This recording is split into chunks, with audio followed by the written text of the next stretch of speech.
請你哋盡快入座，因為再過幾分鐘，我哋會一齊擁抱夢想、想像力、希望以及無限可能性嘅力量，嚟慶祝華特迪士尼公司100週年，以及香港迪士尼樂園18週年。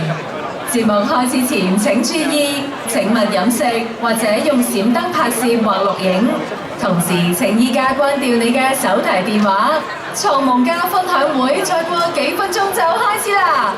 Dream makers, please take your seats at this time because in just a few minutes we will be embracing the power of dreams, imagination, hope, and endless possibilities as we celebrate 100 years of Disney and Hong Kong Disneyland's 18th anniversary. A few reminders before we begin the show. Eating and drinking are not permitted in the theater at any time. Additionally, flash photography and video recording with lights are not allowed during the show. Also, we kindly ask that you please turn off your mobile phones at this time. The Dream Makers Fireside Chat begins in just a few minutes. Thank you.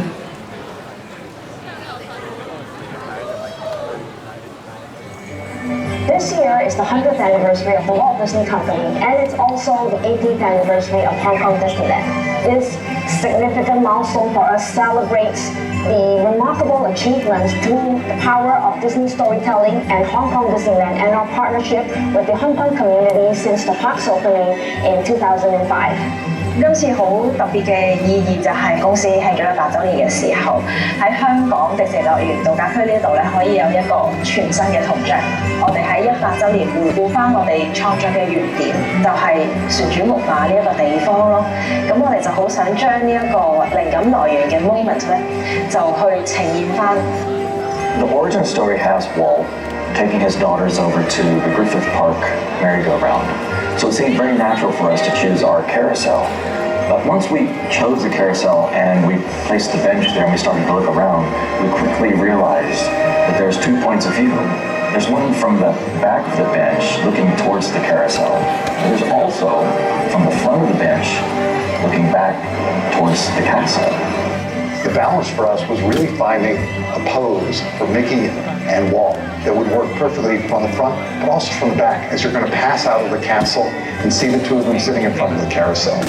Walt's arms kind of outreach both towards the carousel and the castle, as if he's to say to Mickey, look at all that we've accomplished in the past 100 years.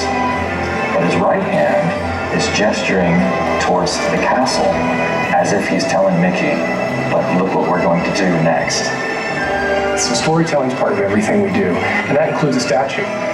What time period is Walt in? What is he communicating? You know, the idea that this is Walt past Disneyland's opening, but before he gets into the Epcot work. This is a really interesting moment in the company.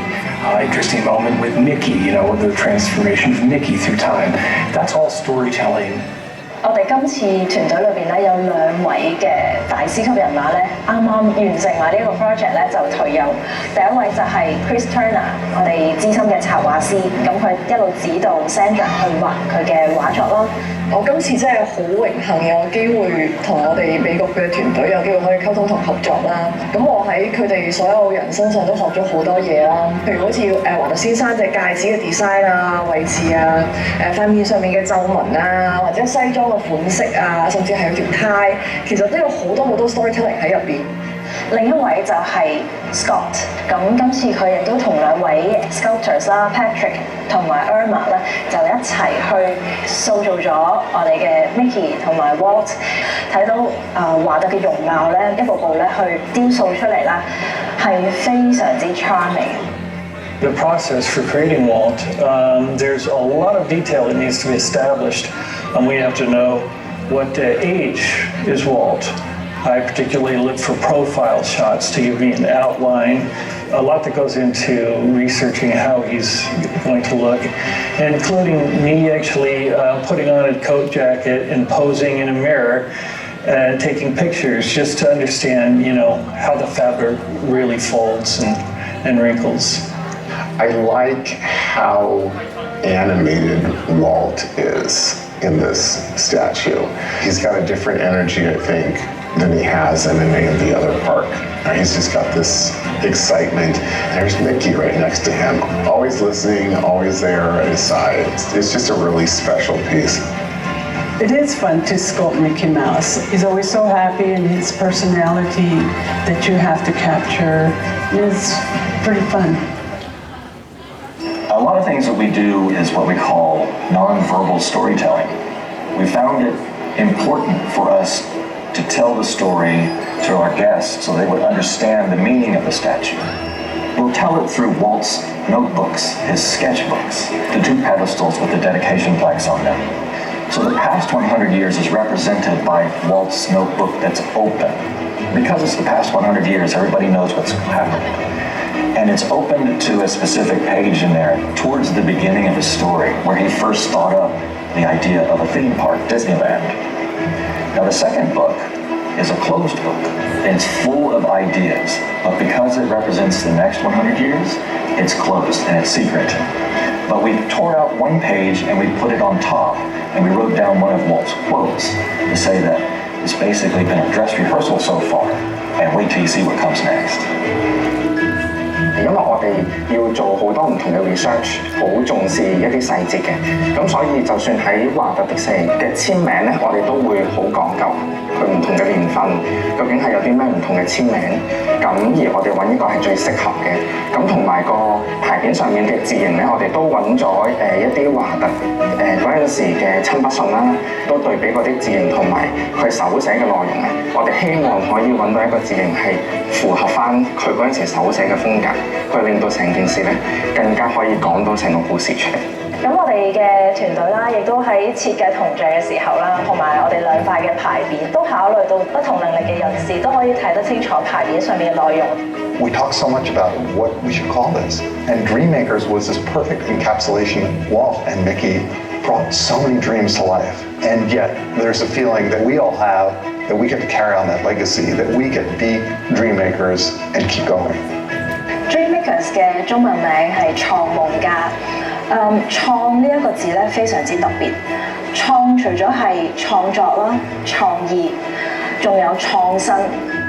我哋好希望秉承住華特創新嘅精神，不斷求變，令到我哋唔係單單只係夢想，仲要係創夢。身為一個迪士尼 fans 啦，我所有嘢我讀 design， 我入嚟做嘢都係非常迪士尼。到真係你而家可以落手做，參加到呢一個咁標誌性嘅一個 project 啦，而家回望翻轉頭啦，其實真係好有夢想成真嗰個感覺。喺迪士尼嘅世界入邊咧，你畫嘅嘢有朝一日有可能會變成一個真實啦，可以將呢啲成咗真嘅夢想同唔同嘅客人分享咧，亦都係一個非常之 magical 嘅事。You know, I think this project was really led out of Hong Kong, and I think those of us in Glendale who were part of it were excited to join and help them. We could bring an experience that we've had, but I think the real creative work was driven by the Hong Kong team, and I think they just done an amazing job with that.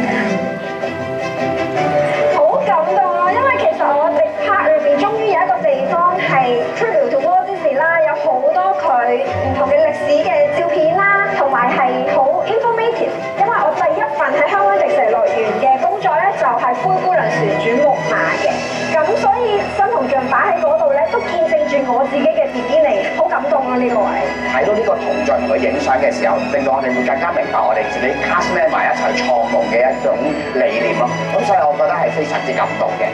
For this particular statue, we wanted guests to feel close to Walt. So for me, that was very touching, and I wanted to be able to create with our team a statue that we can sit next to Walt and feel that we are able to create our dreams and follow our dreams and make things happen just like he did.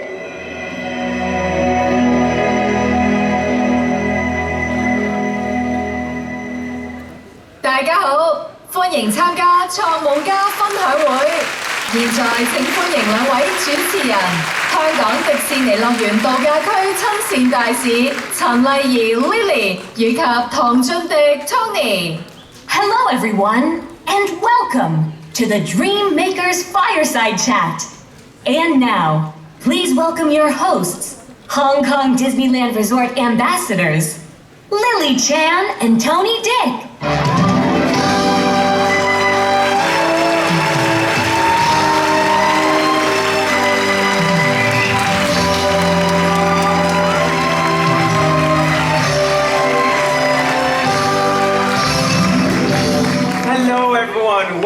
Welcome. My name is Tony. And I'm Lily. We're so honored to be your host today for the Dreammakers Fireside Chat as we all come together for the unveiling of the Walt and Mickey statue, Dreammakers, celebrating 100 years of Disney and Hong Kong Disneyland Resort's 18th anniversary.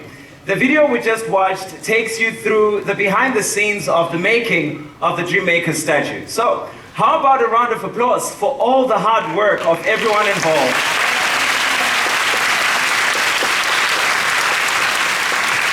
I have to admit that we're all so excited to have all 900 of you joining us today. And I can see in the audience some young dreamers. We have in our midst NGO friends, school and university students, school principals, stakeholders, Project Mello and Disney Imaginations participants, media, cast members and leaders. I have to say that today you are all in for a treat. To kick off the ceremony, let's now introduce you to our three special guests. Please welcome to the stage Managing Director of Hong Kong Disneyland Resort, Michael Moriarty. 而家等我哋一齊歡迎今日3位嘅嘉賓，有請香港迪士尼樂園度假區行政總裁莫偉庭 Michael。And please welcome to the stage Senior Vice President, Executive Global Management, Creative Development, Walt Disney Imagineering, Ali Rubinstein. 華特迪士尼幻想工程創意發展環球執行管理高級副總裁魯雅麗 Ali。And last but not least, a dear friend of ours, please welcome from the archives, from the Walt Disney Archives Manager, Edward Ovalle. 同埋華特迪士尼檔案館經理 Edward。Michael, Ali, Edward, thank you so much for joining us. Please be seated.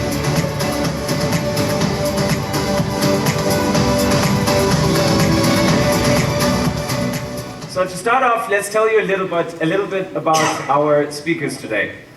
Michael, our managing director here at Hong Kong Disneyland Resort, truly grew up with Disney. His parents actually met at Walt Disney World in Florida. So to start off, we have a picture on the screen, and I want to challenge everyone to find Michael. Where do you think Michael is? Oh. I'm in the stroller. That's right, his parents are in red and they're pushing Michael in the park. You've grown up. Yeah, I've grown up.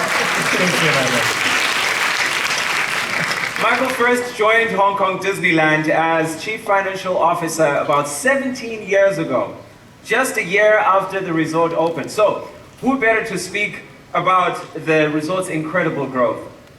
Ali, on the other hand, has had more than 20 years experience with Walt Disney Imagineering and has played an integral role in the creative development of various Disney parks around the world, including here at Hong Kong Disneyland Resort. Now here's a fun fact about Ali. On the top side on the left, that is Ali's stepdad with Walt. They were friends. Ali's dad was friends with Walt. I'll let that sink in for a moment.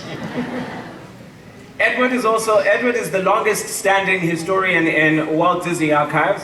Having joined in 2006, he knows all things Walt. He served as the lead archivist on the team that faithfully recreated and restored Walt Disney's legendary office suite in Burbank, California to its original location. Last year, Lily and I had the immense pleasure of being shown around the office by Edward. So I have to say, to prepare everyone, you're in for a treat. Ed is an incredible storyteller. It's a privilege to have all three of you here with us today, and for our audience to get to hear your insights about our founder, Walt Disney, as a person, entrepreneur, innovator, and storyteller. So, join us now as we dive right into a memory lane. Ed, we'll start with you. Let's get in and talk about Walt as a person. Going back to the very beginning, Walt's childhood. Walt's early life played a key role in shaping him into the person that he became. Can you share with us what it was like for Walt growing up?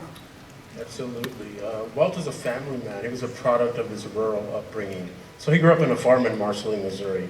And many of those memories and things that he learned on the farm would help shape him into becoming the greatest showman in the world.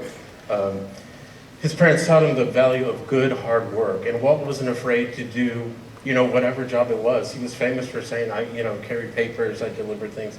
He was not afraid of doing hard work. And his dad is the one who taught him to take risks and not be afraid. He moved his family around quite a bit of times, and that determination is what inspired Walt to challenge the future. And even though it was something uncertain, it was the fearlessness that his father instilled in him that would give him the optimism to guide him to these uncharted and groundbreaking avenues in the entertainment industry. As a tradition trainer before, we always share that the childhood of Walt influenced him a lot. So I'm curious, what was life for Walt like after he entered the entertainment industry? Well, Walt was a family man, so he believed that a man should never neglect his family for business. He was very big on that. And even once he was established in the entertainment industry, he knew that, I have to attend these Hollywood parties, but he didn't. He would rather stay home with his family than go to Hollywood parties. He was just an everyday man, and I think that's what I like about him. And even though he was recognized wherever he went, he always tried to keep a low key wherever he was going. During the week, he would take his daughters to school. And imagine Walt Disney driving his own daughters to school. But he did that because, like I said, he was a very humble man. And then on the weekends, he would take them to the studio, where they would ride their bikes around the studio while Walt was creating magic in the animation building. But it was the weekends that Walt would take his daughters to Griffith Park, nearby where they lived and near their studio, and they would ride this ornately decorated merry-go-round in the nearby Griffith Park. Tony and I got a chance to visit there when we went to California last year. And I believe that's where he had the idea to create Disneyland, right? That's right, and he sat on the bench, watching his daughters ride the merry-go-round over and over again. It ignited a dream in Walt where children could go to a place with their parents and have fun together, instead of just the father and the mother sitting there watching their children have fun. They would both be having fun. And after his daughters had grown up, Walt reminisced that those were probably his favorite days, taking his children to the merry-go-round. And although the studio employees remembered Walt mentioning something called Disneyland in the 1930s, it was that time that he was with his daughters that really made him want to build a Disneyland and a park where families could go together. Yeah, and I think that was the moment that really inspired the Walt and Mickey Dreammaker statue that we're unveiling today, right? That moment where he was inspired to build Disneyland, Correct. Where the first park. That's right. Walt Disney truly is a legendary man who dared to make the dream come true. Edward 啱啱分享華特係一個以家庭為重嘅人。華特嘅爸爸為咗令屋企人擁有更加好嘅生活，帶住一家大細搬去唔同嘅地方，無懼挑戰，重新開展同埋適應新嘅生活。呢種勇於邁向未知嘅精神同埋保持樂觀嘅態度，深深咁樣影響年幼嘅華特。華特長大成家之後，即使專注事業亦都不忘顧家。佢喺週末嘅時候，成日都會帶住兩個女共度歡樂嘅親子時光。有一次，華特坐喺公園上面嘅長凳，睇住兩個女玩旋轉木馬嘅時候，就萌生建立迪士尼樂園嘅諗法，希望建造一個俾屋企人同埋小朋友一齊共度歡樂時光嘅地方。呢個亦都係華特迪士尼與米奇老鼠銅像創夢家嘅靈感來源。Walt was a big dreamer, and we all know this because look at where we are now. But he was also an entrepreneur. So I'm constantly inspired by his never give up attitude, because we are where we are because he just kept plowing forward. So maybe let's talk about Walt as an entrepreneur now. How did he manage to find funding for a park? Well, admittedly, Walt was more of a story man, a creative genius, and not much of a businessman. So he left that to his older brother, Roy. Money was not Walt's thing, so he would always have to go to his brother and ask him for the money. So I don't admire Roy's position of having to constantly fund his brother's dreams. And it was this lack of knowledge of how business was conducted that would lead him to multiple failures in his lifetime. But Walt said himself, I think it's important to have a good heart failure when you're young. I learned a lot from that. So despite the absence of a formal education, Walt had something better. He had the persistence, a deep understanding of what the public wanted, and an inclination as a risk taker. Yeah, that's right. I think the other thing is it's really hard to believe that he believed in Disneyland so much that he actually put his own house on the line to help pay for it. And that takes a lot of guts. That kind of risk-taking takes an immense amount of courage, and he had that. He had the faith in his vision to really make that happen. So he took a lot of risk. He sold it, put his home on the line. He actually cashed in on his life insurance policy to bring Disneyland to life. That's just mind-blowing to think of, because that project, as big as it was, to set up a project of that scale, and then to install it and set it up that fast, must have taken a lot of grit. So let's imagine Disney comes to life and everyone goes out and has a good time. I'm sure there were some challenges, right? Well, absolutely, right? How did Walt deal with that? Well, so creating it is just half the equation, really. But once you put it out there, you start to figure out what's going on, and this operation takes a complete life of its own. And so on July 17th, 1955 in Anaheim, Disneyland opens up. And it was a very hot day. But that didn't stop the people from coming. It was very crowded. In fact, there was a 7-mile-long traffic jam leading into the theme park at that time. And so, but it didn't go that well. Certain attractions weren't operational, then others broke down. The crowds were there. There were no drinking fountains in the park on a hot day. The restaurants ran out of food. Everything else was fine though, right? It was so hot, in fact, as the story goes, that women's high heels shoes sank into the asphalt. So it was a bit of a rough start. But one of the other things you learn about Walt is that he was a true problem solver, and he would come up with new and creative ideas and solutions for these fixes. And he spent a lot of time in the park talking to guests, talking to the cast members to figure out what would happen. In fact, he actually had an apartment above the firehouse at Disneyland because he'd work late into the night. But a testament to how it all turned out, of course, is that within 7 weeks, Disneyland welcomed its 1 millionth guest, and it's been going pretty smooth ever since. Wow. I believe it was a great success at that time.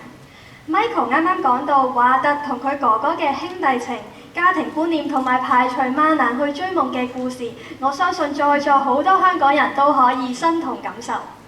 So we just mentioned now that Walt would spend time talking to guests and to the cast members as well, and leaders alike. He even, as you said, Michael, had an apartment above the fire department, and that just speaks to how relatable Walt was, because he was very approachable. He was a dynamic leader. He always looked for solutions to the problems around. And so, speaking to that, Michael, as a leader here in Hong Kong Disneyland Resort, you work with a lot of people every day. How has that part of Walt inspired the way you lead? Well, I think Walt's impact can be felt throughout the entire organization, even today. That spirit of innovation and the ability to think outside of the box really does inspire and encourage me, but also all of our cast members. And I think it's that kind of spirit that's on the leadership team today. And so we find ourselves also coming up with new ways to surprise and delight our guests, and creating even more memorable moments for all of our guests. Now, Walt would describe himself, I think, as Ed mentioned, as an idea man, and he was certainly good at that. But he was also very good at building teams, building the skills on the people who were there, but also going out and finding others to join the team. And he often said that the secret to success is teamwork in collaboration. And so building that teams and training people, that was really important. And when you think about running a company as big as the Walt Disney Company, so many different divisions and skills and talents of hundreds and thousands of people to really make the magic happen. And this is these are the magic makers, right? Absolutely. I mean, I can vouch for the importance of teamwork at Imagineering, right? When I joined the company in 1998, the question, what would Walt do, was still the mantra invoked when our ideas stalled. And we still ask this question of ourselves to this day at Imagineering. What would Walt do? It's something that we invoke all the time. Yeah, and I mean, so many inspirations down to the littlest detail. I'm looking out right now and I see everyone with a bunch of name tags on. Well, that was Walt's idea from the very beginning, and he believed that if we called everyone by their first name, that it would create this family-friendly atmosphere, and that's a part of our culture today. And so, yeah, you'll see everyone talk, to each other and call each other by their first name. We all have our different ones. I think, Ali, you have the WDI version, and I have the Castle of Magical Dreams. And each park has their own kind of special representation of that around the world. So Walt also believed in recognizing the contributions of the people who helped bring Disneyland to life, and you can see it in our park in a lot of ways. But one of the most famous ways is a window on Main Street, and it really started with his father Elias, where he put has a window and his name on Main Street, USA. And so we've certainly built on this tradition and try to honor and recognize our own teammates and Imagineers and cast members in fun, in unusual ways, really. Yeah. And so in the World of Frozen, as an example, that's coming up, launching November 20th. We'll mention that several more times. The World of Frozen, we have a lot of our cast members who are here today who will be a part of it forever. Actually, we signed our names on the back of Elsa's ice magic on her castle, so that will be there. And some of the Imagineers even have their names or pictures in plaques that you'll find throughout the park. I think, Ali, you have your do you have your name on Main Street? Not on Main Street, but I do have it in a couple spots. As a member of the project team for World of Frozen, I actually have a portrait of my face in the restaurant, and if anybody can find it, just take a selfie with it and send it to me. Just ask around, they have my phone number, it'll be fine.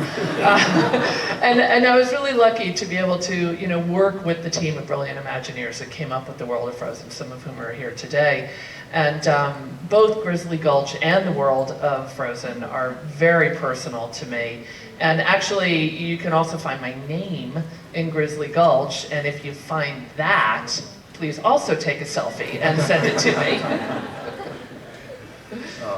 Well, it's great to be a part of that, and I bet you when you come back, do you visit? Every time. Every time. Well, another quality that Walt has taught me as a leader is to really look forward and to open new doors. I think the standards that we have at the Disney parks really started with Walt's vision for what it needed to be, and it's not just good, it needs to be better than that, and we are constantly thinking about that, and so we're thinking about how we can improve it, how we can make it better. In fact, that's why Walt liked working on Disneyland so much as compared to a film, because you shoot the film and then when you're done, you put it in the can, as they say, and that means you're done working on it. You can't work on it anymore. But he thought Disneyland could be a place that you can continue to grow and improve and get better and better. And so, what Walt really showed me in that is the power of potential, right? That all the possibilities are out there. And our new Dreammakers statue, I think, really embodies this. That's true. It's the faith and the belief that kept him going. Ed 同 Michael 啱啱都指華特係一個有諗頭同埋創意嘅奇才，但係就欠缺咗營商方面嘅經驗，所以華特就將打理樂園嘅生意全權交俾佢哥哥 Roy 負責，而自己就主力為樂園提供新嘅構思，吸引賓客，又花長時間觀察賓客嘅需要，同樂園嘅演藝人員一齊改善園內嘅設施，最終迪士尼樂園非常之受歡迎，甚至不斷擴張，直到而家我哋度假區嘅每一位演藝人員仍然深受華特創夢家精神嘅影響同埋啟發，不斷致力創新，力求進步，為每一位賓客提供最奇妙嘅體驗。I believe that's a perfect segue into the next part of our chat. So let's talk now about Walt as an innovator. Walt is known famously for saying, it's kind of fun to do the impossible, right? And guided by this belief, Michael, what's something impossible that you've been able to do in the Disney company?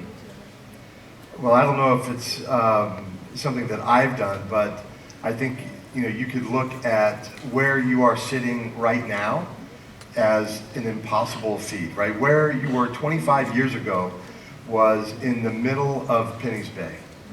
We'd be wet right now 25 years ago. In fact, Hong Kong, as you know, is one of the most densely populated cities in the world, tall buildings, everywhere, and looking for a flat piece of land to build a resort was a pretty tall order, right?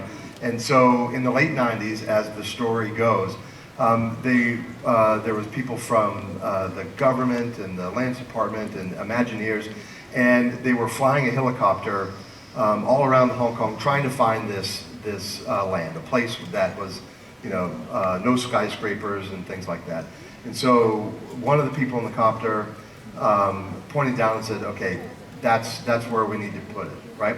And so they go back to the office and they start talking to their leaders, and they said, we found the perfect place for Hong Kong Disneyland.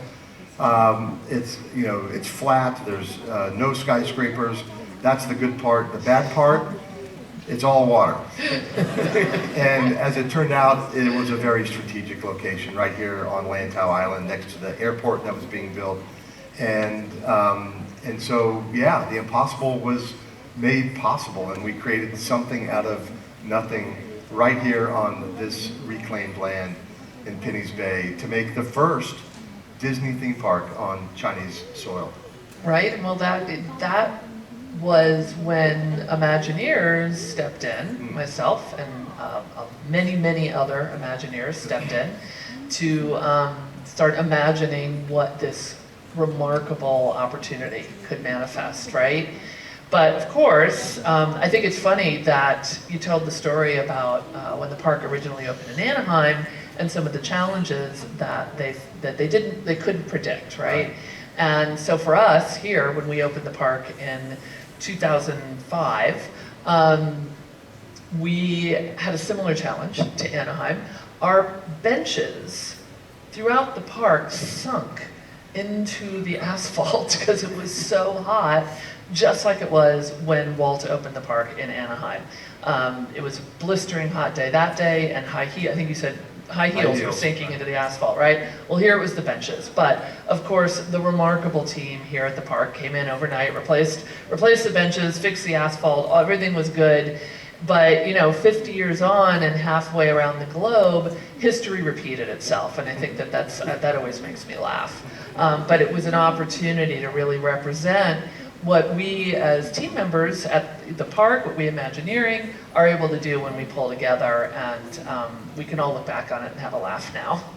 Yeah, we can laugh about it now, and it is good. But since that time, we have really grown and charted really new waters, developing a new and better, one-of-a-kind experience, right here. And today, I told you I'd mention this again, we're gearing up for our largest expansion ever with the World of Frozen. It's the world's first and largest Frozen themed land, which officially opens on November 20th.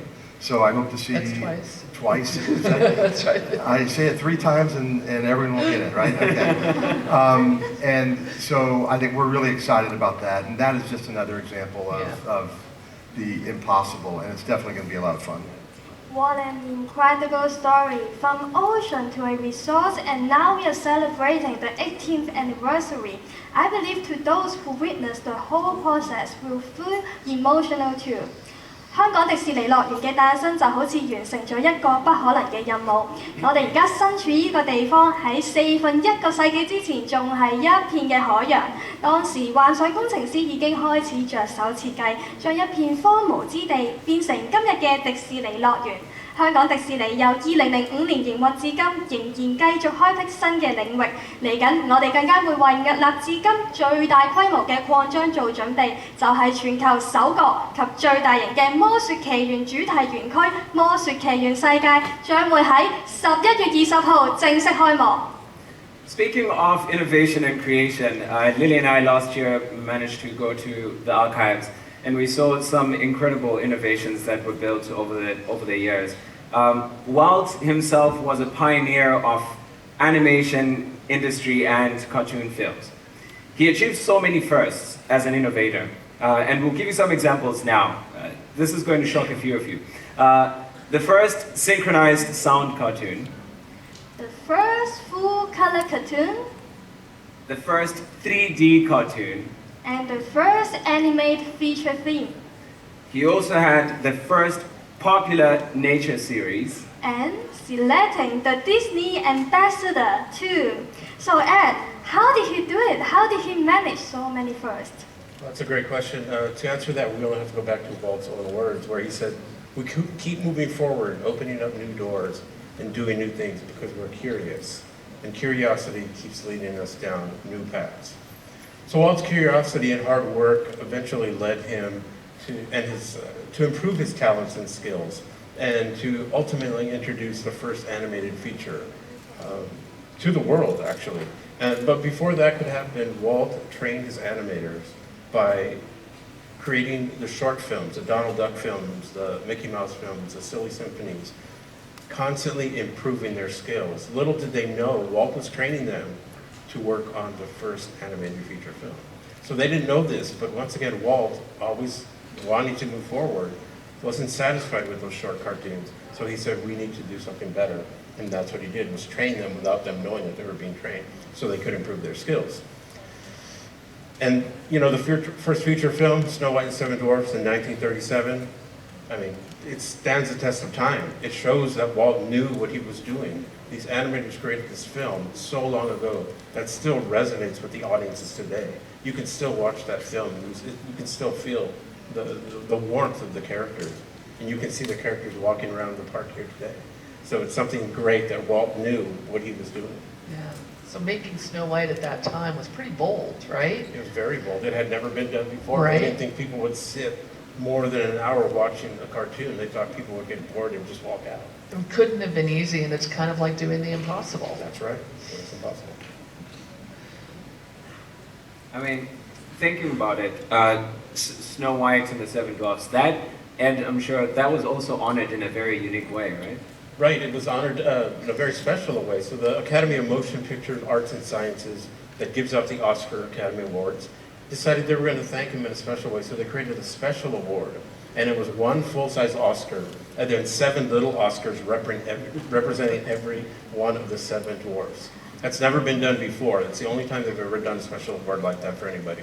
And it was, story is told that it was director Frank Capra's idea to make that award for Walt Disney. And by the Academy doing that, that showed them that they welcomed Walt into their own. He was not only a cartoon maker, he was a filmmaker.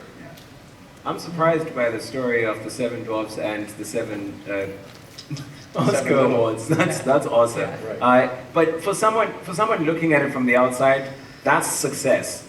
That's what success looks like, and that's the epitome of it, and there's no going down from there. But not for Walt, right? No, not at all. Like I mentioned, Walt was never keen with just staying still. He always wanted to do something better.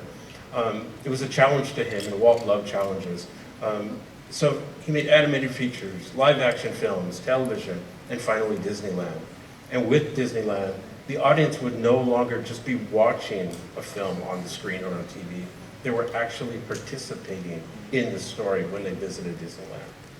Right, because, and also looking now, translating those stories to what happens in our parks, Walt didn't want to just create a regular theme park where people would just come and experience things. He had a specific idea in mind.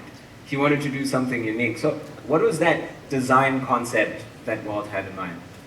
Well, that was, once again, it was the impossible. So nobody had ever done anything like that before. So what he did was he assembled his artists, the best of his artists, and they went to different theme parks, well, amusement parks. They weren't theme parks, amusement parks around the world, and they studied their feature films for inspiration for the attractions that we see today in Disneylands around the world, Disney parks around the world. So once again, Walt knew what he was doing. You know, we still have Snow White at Disneyland, Peter Pan. So this is what he did. He used his animators and their skills. They weren't theme park designers, but once again, Walt knew I could bring that out in them. You don't think you can do it, but I know you can do it. I have faith in you, so I'm gonna assign you something you've never done before. And he did do it. And once, you know, Disneyland was designed, since it was designed by his studio artist, it's no surprise that he considered Disneyland is a show. And so, Ali, looking at the stories that Walt was creating, he obviously had to work with Imagineers to then translate that into what a theme park would be like. How did that inspire the design of theme parks, and how Imagineers eventually saw the approach for Hong Kong Disneyland? Yeah, well, the show, because the show wasn't just like on a movie screen, right? It was a fully immersive world. It was a real place. I mean, Disneyland, the original Disneyland was kind of a manifestation of Walt's creative genius, right? That was the original. And our approach in designing Hong Kong, since it was the first time we were coming here to this part of the world, to China, we wanted to make it both unique to this location, but also to really honor what Walt had done originally in Anaheim, and to honor that creative genius. And so, you know, we balance both the traditional design principles of how we approach a castle park, how we've approached many of our parks in the world, but balance those also with the design principles of feng shui. And this was the first park we ever attempted anything like that. It was that principle can be seen and felt throughout the park, but it also informed specifically how to locate this park in the beautiful spot that it's in within the mountains, formerly on water, but now on land. It's so great to see how the Chinese element also incorporate into Disney. 其實喺迪士尼樂園裏面都有好多嘅設施反映咗華特嘅興趣同埋經歷㗎。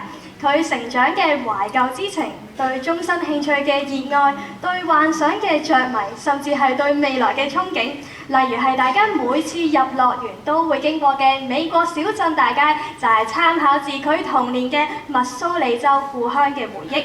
Another very important system Walt had in mind when he conceptualized Disneyland were the 4 keys, where is the safety, courtesy, show, and efficiency. Am I right, Michael? That's right, Lily. And as soon as you enter this world, into the theme park, you come to expect a certain quality and integrity that Walt brought to the theme parks. And it really had set the standard for the entire industry. And even something as simple as cleanliness was an important part of the Disney experience. We have very clean parks, and it was, but at the time it was very rare for a theme park to be well maintained or clean. And when you look at Disneyland and the 4 keys and what that represents, it really is a roadmap of Walt's mind, like you were saying, that was his dream, on how cast members should behave towards the public, right? And he had a very keen sense of what the consumer really needed, and it was groundbreaking, really. And then I think in 2021 we added to that 4 set of keys with a new one, inclusion. That's right. But the reality is, inclusion has always been a part of Walt's vision for Disneyland, and I love this plaque, and we have one here. as well. But when they did the dedication for Disneyland in 1955, the plaque that reads, to all who come to this happy place, to all, everyone, right? To all that come to this happy place, Disney, welcome.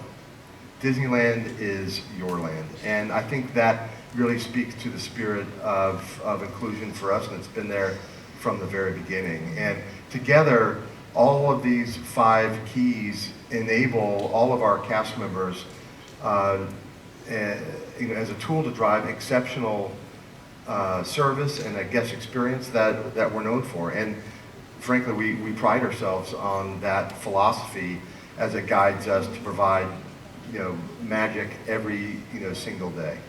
Walt, from the stories that we hear, Walt was definitely an innovator through and through. And I mean, looking at the stories and thinking of his ability to imagine and create stories, and then use that to drive everything that comes to life in a theme park, that was incredible. At the heart of everything that he continued to do, his desire was to just bring people together and make them smile. 冇錯啊，華特對於迪士尼嘅樂園營運理念都非常之超前。今日喺我哋營運一直遵守嘅5個品質標準，包括係安全至上、殷勤有禮、完美演出、快捷有效同共融尊重，亦都係嚟自華特。呢啲嘅標準一直引領住我哋點樣提供卓越嘅賓客服務體驗同埋娛樂體驗。Let's talk about Walt as a storyteller. Ali, as someone who's been involved in the creative development of many different lands, in different international parks, including Grizzly Gulch, and the upcoming World of Frozen, that's the 4th time, and here... Opening when? Opening November 20. Here at Hong Kong Disneyland, you can tell that, can you please tell us, I guess, about the importance of storytelling for Walt? Yeah, well, I mean, I think we've talked about this a little bit, right? I mean, Ed talked about this. Walt was the original storyteller, right? That's what was important to him. With film, Walt transformed the art of storytelling on the big screen. With live action, he also changed the world by engaging with television audiences, The Wonderful World of Disney. I grew up watching that. Like Ed, I didn't know it was reruns when it was playing. I thought it was all live. But Disney parks ultimately became Walt's most unique expression of his storytelling genius and his contribution, the largest contribution to the entertainment world in his lifetime. The stories told in parks are meaningful and emotional and immersive in a way that had never been experienced before. I'll just say this again, when we design our parks, we design for emotional moments. This is how we think about a park when we design it. How are we going to bring emotion? And this continues to be our approach today as we design, just like Walt did many, many years ago. Today, we tell unique stories, like here in Hong Kong. We've got the honor of having some very unique stories, right? Grizzly Gulch, Mystic Point. That's pretty fantastic. But we've also got unique to us the Iron Man experience, Ant-Man and the Wasp, the NATO battle. Of course, our beautiful Castle of Magical Dreams and our nighttime show, Momentous. Right, that's inclusive with our more universally beloved stories. So we've got unique stories, and then we've got familiar stories. Alice in Wonderland, Winnie the Pooh, and then of course Toy Story Land, and now World of Frozen opening November 20th. And it's that is one of the top Disney franchises in Asia. So we're super excited and can't wait for guests to experience it in about a month. Especially what's coming with that land is our newest original family coaster called Wandering Oaken's Sliding Sleighs. It's really great. Yeah. Well, you guys walked it yesterday. Yeah, right? we did. You got to see it for the first time yesterday, I think, right, Ed? What did you think of it? I loved it. I think it's so immersive. That whole land is so immersive that, I just feel like, once again, I said Walt wanted you to be in that, an active participant. And that's how I felt. I felt like I was there, and I love that. And thank you very much for that. Do you think Walt would have liked it? Thank you all. I think Walt would have liked it? I think Walt would have loved it. I think Like I said, it was immersive. I mean, that's what Walt wanted. He was a storyteller, and the story is there. You walk in from the very beginning, you feel like you're a citizen of that area. And that's what Walt wanted to do. Walt didn't want roller coasters at the beginning, but like you said, it's a family coaster. And like I said earlier, Walt knew what the public wanted. And he would have realized by now, the public wants a roller coaster, a family-friendly roller coaster. So I think he would have loved it. Yeah.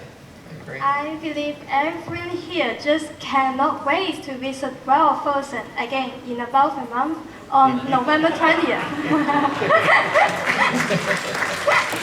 Many of the Disney parks share themelands such as Frontierland, which is called Westernland in Tokyo Disneyland, and Grizzly Gulch here in Hong Kong Disneyland. But each park has its own identity. So Ali, what special local elements have you infused in Hong Kong Disneyland story? Yeah, when we were first facing the opportunity to do new lands in Hong Kong, and we wanted to bring some of the elements of, like you mentioned, Western Land or Frontierland that we have in other parks, we wanted to bring some of those elements to Hong Kong because that wasn't here yet. But we also wanted to make sure that we were bringing some very specific sort of cultural elements that it was really could speak to where we were. And so if you go through Grizzly, for instance, and this is very different than, very unique to Hong Kong and different from any of our other Western lands, there are hidden nuggets of gold throughout the land. And that's very special. And then of course in the story of Grizzly Gulch, the town, was discovered on August 8th, 1888, the luckiest day of the luckiest month of the luckiest year. And that is also something that I think really speaks to traditions here. The mountain, for instance, also very significant. It's 27 meters tall, it's huge. And building that mountain took many people, and I think that what's special about it is, you know, Hong Kong is such a unique and diverse city, and the artisans that we brought together to build that mountain were from countries all over the world, and we brought this hugely diverse team of artists and carvers together to create that thing. And I think that that really reflects something very unique about the location we're in, right? And I just feel really lucky that I was a part of it and just a small part of the team that brought this to life in Hong Kong. We love Grizzly Gulch, the unique story that features some Eastern culture elements, particularly with numbers like the luckiest day, luckiest month, luckiest year. 啱啱 Ali 提到華特創作嘅電影、動畫等都完美展示咗佢與生俱來說故事嘅技巧。受華特嘅啟發，迪士尼樂園除咗要向賓客傳遞唔同嘅故事，更加要令賓客沉浸喺園區嘅環境之中，就好似香港迪士尼獨有嘅灰熊山谷同迷你莊園咁樣。我哋希望每一位賓客都可以投入喺每一個故事，創造歡樂難忘嘅回憶。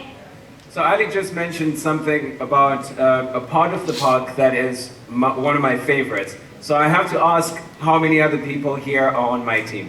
Who loves big Grizzly Mountain runaway minecars? All right, there we go. So we're all meeting there later, right?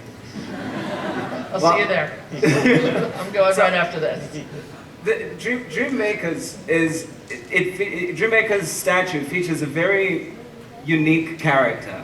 All right, and to many of us here in Hong Kong, and I have to ask this question because to many of us here in Hong Kong, we might know Mickey Mouse as a toy, as a cartoon character on TV, or as a friend that we want to take pictures with in the park. My question to you is, as one of Walt's earliest creations, what does Mickey represent? Mickey represents everything Walt cared about, everything he wanted to portray: happiness, fun, dreams, and bringing families together.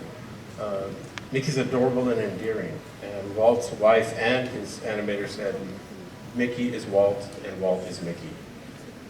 Walt cited Charlie Chaplin as an original inspiration for Mickey Mouse. And it's interesting that similar to many of the characters that Chaplin portrayed, Mickey was just a little guy trying to do his best, just like Charlie Chaplin. So as Walt said it, he should continue to make people everywhere chuckle.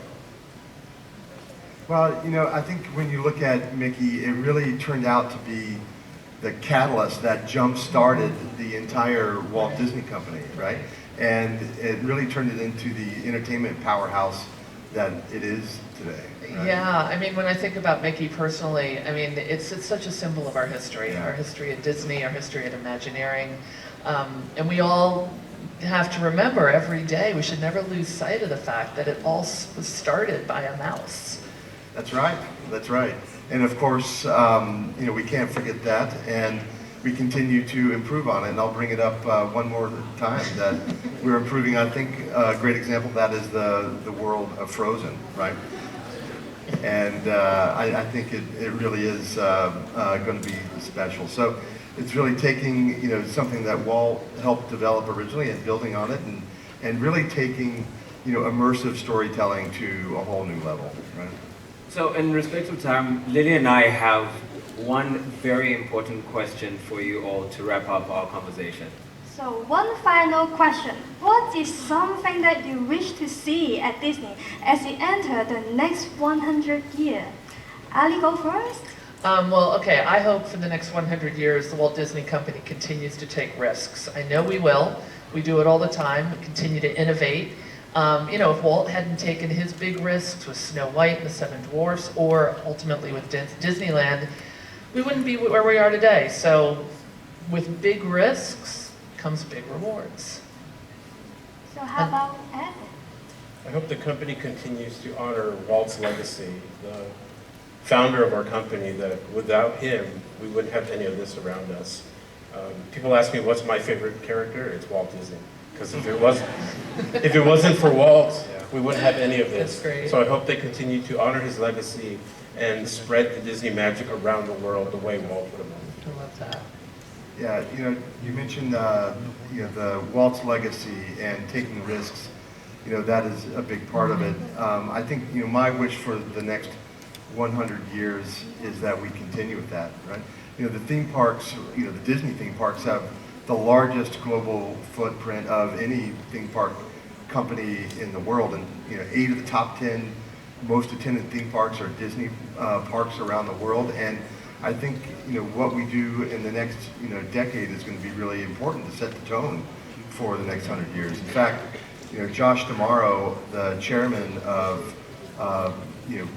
Disney Parks, Experiences and Products, he said that, you know, we're going to be doubling our investment in the theme parks, you know, division. So I think over the next 10 years, and so doubling the investment, I think that's a pretty good start on the next 100 years. Sounds good to me. That's right.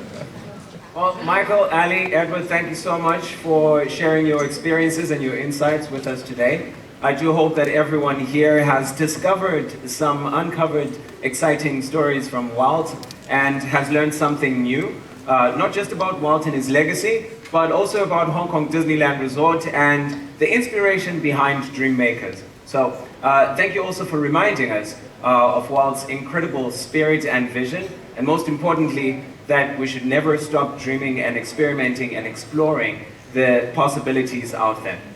With the unveiling of Dreammakers today, Walt and his values will forever be with us here in the park, spreading magic to all who come to this happy place, and I can't wait to see all the selfies. So, to commemorate this special moment, we have a special video to show everyone featuring some of our dear friends that we met last year.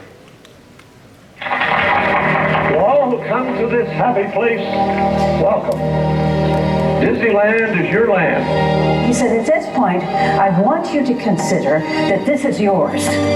This is yours. I'd like to introduce Miss Julie Reams, who has been chosen as Disneyland's official ambassador. And I must say, the judges showed good judgment. You'd see him, and it was always very electric.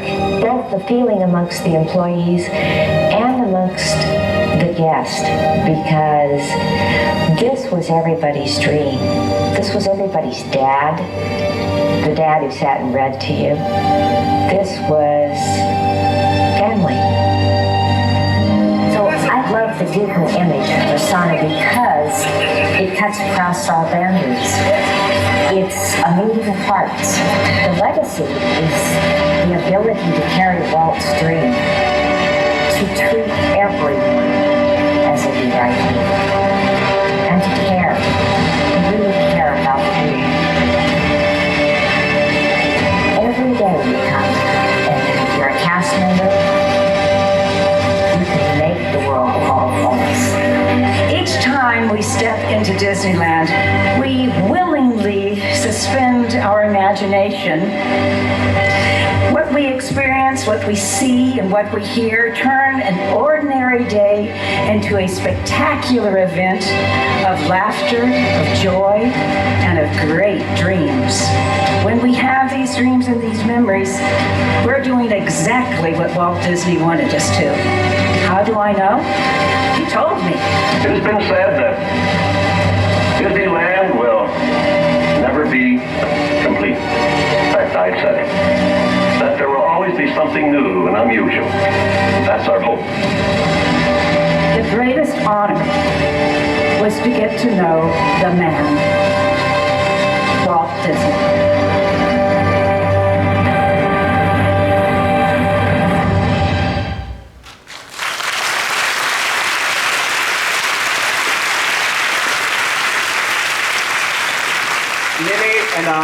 Lily and I last year had the immense pleasure of meeting Julie Ream, whom you just watched on the video, in person. And her presence exudes this passion for all things Disney. It's so inspiring. She shared stories about walking along Main Street with Walt Disney. It was really, really inspiring. Now, to commemorate today's sharing, we would like to invite Michael to the front to help present Ali and Edward with a special gift. 而家有請 Michael 為我哋頒上一份特別嘅紀念品俾 Ali 同埋 Edward。And now I'd like to invite Ali to step forward and Edward welcome.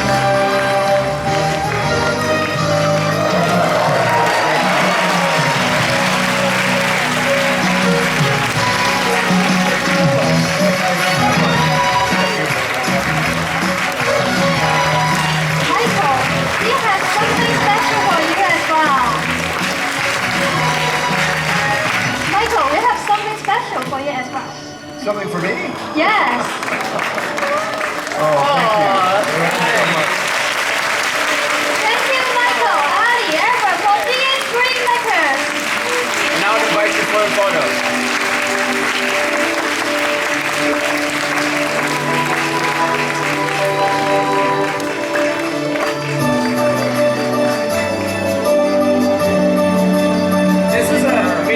Celebration, and it would not be complete without everyone's favorite friend. So please welcome to the stage the one and only Mickey Mouse.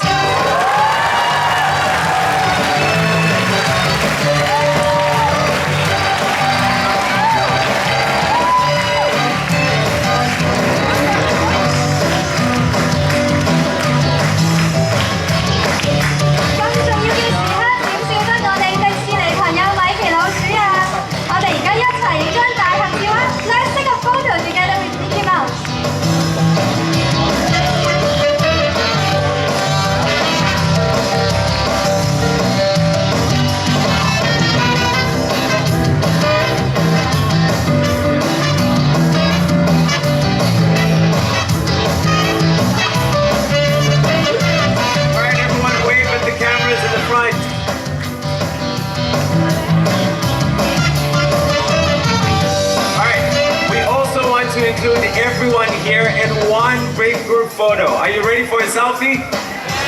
All right. 我哋一齊望向台上面，同咁多位觀眾影張大合照。大家準備好 ？Stand up. Put on your brightest smiles and let's smile at the camera. Good.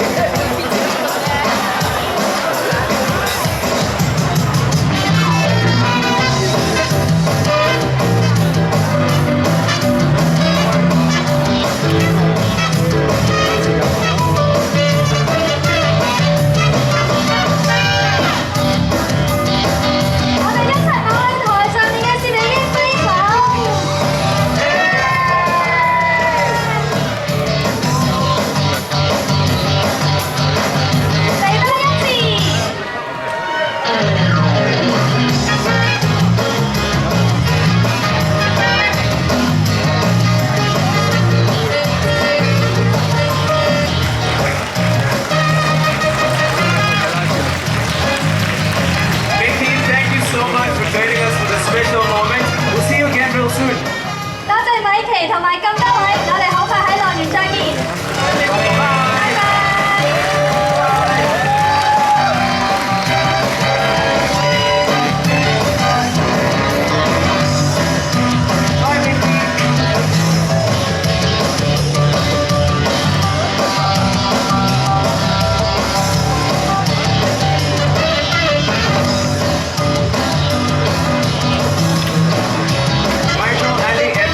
So much for joining us today, and thank you for your sharing. You may be seated in the audience. Thank you.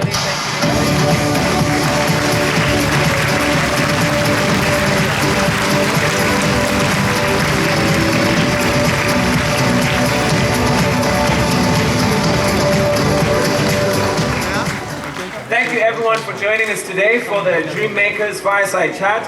You are all Dreammakers, don't you ever forget that. And now please follow our cast members and head over to the Cinderella Carousel for the unveiling moment. After that, please continue to enjoy the rest of your day here at Hong Kong Disneyland Resort. Have a magical day. 多謝咁多位出席創夢家分享會，希望大家時刻緊記，你哋每一位都係 Dreammakers 創夢家。而家請跟從在場嘅演藝人員指示，到灰姑娘旋轉木馬參與創夢家嘅揭幕儀式。儀式過後，歡迎大家繼續喺香港迪士尼享受奇妙嘅一日。再見。